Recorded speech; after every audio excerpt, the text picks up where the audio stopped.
ഈത്തപ്പഴം നല്ല സഹായ വിലക്ക്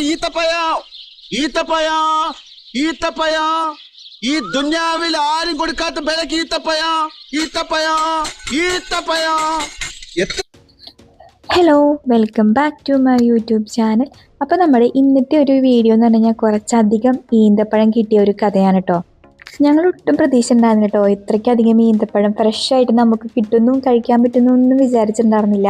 അപ്പോൾ ഒരു ദിവസം അവിടെ ലഞ്ച് കഴിക്കാൻ വേണ്ടി വരുന്ന സമയത്താണ് ഒരാൾ ഇങ്ങനെ ഈന്തപ്പഴം പൊട്ടിക്കണം കണ്ടത്. അപ്പോൾ ആളോട് ചോദിച്ചപ്പോൾ ആൾ പറഞ്ഞു ഇപ്പം പച്ചയാണ് പൊട്ടിക്കണത്, ഒരു ഈവനിങ് ടൈം വന്നു കഴിഞ്ഞാൽ നമുക്ക് പഴുത്തത് നോക്കി പൊട്ടിച്ചരാന്ന്. ആളെങ്ങനെ പറഞ്ഞെങ്കിലും നമുക്ക് ഒട്ടും പ്രതീക്ഷ ഉണ്ടായിരുന്നില്ല ഇങ്ങനെ കിട്ടുമെന്ന്. കാരണം നമുക്ക് ആ ഒരു സമയത്ത് ചിലപ്പോൾ എത്താൻ പറ്റിയെന്ന് വരില്ല. ലഞ്ച് കഴിച്ച് തിരിച്ചു പോണ സമയത്ത് ആളെല്ലാം പൊട്ടിച്ച് നമുക്ക് ആവശ്യമുള്ളതൊക്കെ പൊട്ടിച്ച് ആളെടുത്ത് വെച്ചിട്ടുണ്ടായിരുന്നു. അങ്ങനെ ആളെ കയ്യിൽ നിന്ന് അത് വാങ്ങിച്ച് നേരെ അവിടുത്തെ ഉച്ചയ്ക്ക് തന്നെ എൻ്റെ കയ്യിൽ കൊണ്ടു തന്നിട്ടോ. ഏകദേശം ഒരു 11 കിലോളം നമുക്ക് ഡേറ്റ്സ് കിട്ടിയിട്ടുണ്ടായിരുന്നു. നല്ല ഫ്രഷായിരുന്നു.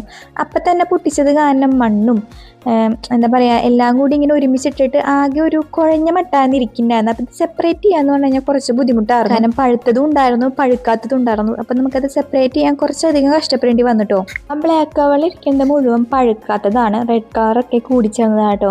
അപ്പോൾ അത് 2 ദിവസത്തോളം പുറത്ത് വെക്കുകയാണെന്നുണ്ടെങ്കിൽ ഇതേപോലെ പഴുത്ത് കിട്ടുമെന്നാണ് ChatGPT എന്നോട് പറഞ്ഞത്.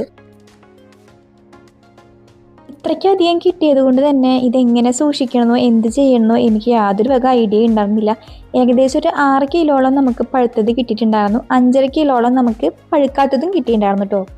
അപ്പോൾ ChatGPT പറഞ്ഞത് പ്രകാരമാണ് ഞാനിപ്പോൾ പാക്ക് ചെയ്തുകൊണ്ടിരിക്കുന്നത്. ആൾ പറഞ്ഞത് ഫുൾ കണ്ടെയ്നറിലാക്കിയിട്ട് നമ്മൾ ഫ്രീസ് ചെയ്ത് വെക്കുകയാണെന്നുണ്ടെങ്കിൽ 6-7 മാസത്തോളം നമുക്ക് കേടാവാതെ യൂസ് ചെയ്യാൻ പറ്റും.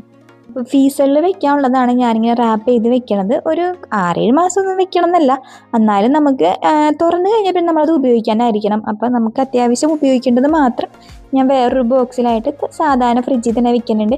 ഫ്രീസറിൽ വെക്കുന്നത് മാത്രമാണ് ഇതേപോലെ റാപ്പ് ചെയ്ത് ഞാൻ വെക്കണം കേട്ടോ. അപ്പോൾ ഈന്തപ്പഴത്തിൻ്റെ വീഡിയോ ഇത്രയൊക്കെ ഉള്ളൂ കേട്ടോ. ഇതൊരു വീഡിയോ ആയിട്ട് തന്നെ ചെയ്യുമെന്ന് ഞാൻ വിചാരിച്ചതല്ല. പിന്നെ ലാസ്റ്റ് ആയപ്പോഴാണ് എനിക്ക് തോന്നിയത് എന്നൊരു വീഡിയോ ആയിട്ട് എടുത്താലോ എന്ന്. ഇതേപോലെ ഇത്രയ്ക്കധികം ഫ്രഷ് ആയിട്ടുള്ള ഈന്തപ്പഴം ഞങ്ങൾക്ക് കിട്ടിയപ്പോൾ നിങ്ങളെയും കൂടി കാണിക്കാമെന്ന് വിചാരിച്ച്. ഈ വീഡിയോ ഇഷ്ടമാവുന്നുണ്ടെങ്കിൽ സബ്സ്ക്രൈബ് ചെയ്യാനും ഷെയർ ചെയ്യാനും കമൻറ്റ് ചെയ്യാനും മറക്കരുത് കേട്ടോ. അടുത്തൊരു വീഡിയോ ആയിട്ട് കാണുന്നതുവരെ ബൈ.